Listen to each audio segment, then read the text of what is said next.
ఇద్దరు స్నేహితులు రోడ్డుపై నడుచుకుంటూ వెళ్తూ ఉంటారు. అందులో ఒకతనికి ఒక బరువైన పర్సు దొరుకుతుంది. ఇందులో చాలా డబ్బున్నట్టుంది. నేను ఈరోజు ఎంత అదృష్టవంతుణ్ణి అంటాడు అతను. రెండో వ్యక్తి ఏమంటాడంటే, లేదు లేదు ఇది మనిద్దరం చూసాం కాబట్టి ఇది మనది అనాలి. ఇందులో ఉన్న డబ్బు కూడా మనదే అని అంటాడు. లేదు లేదు ఇది నాకే దొరికింది. ఈ పర్సు నాదే. ఇందులో ఉన్న డబ్బంతా నాదే అంటాడు కోపంగా మొదటి వ్యక్తి. ఇంతలో వెనక నుంచి కొంతమంది దొంగ దొంగ అని కర్రలు పట్టుకొని పరిగెత్తుకుని రావడం చూస్తాడు.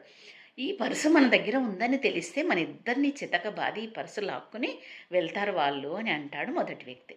లేదు లేదు ఈ పర్సు నీది. ఈ పర్సులో ఉన్న డబ్బు నీది. ఇది నీకే దొరికింది. నీది మాత్రమే అనాలి ఇది అంటాడు రెండో వ్యక్తి. చూశారా?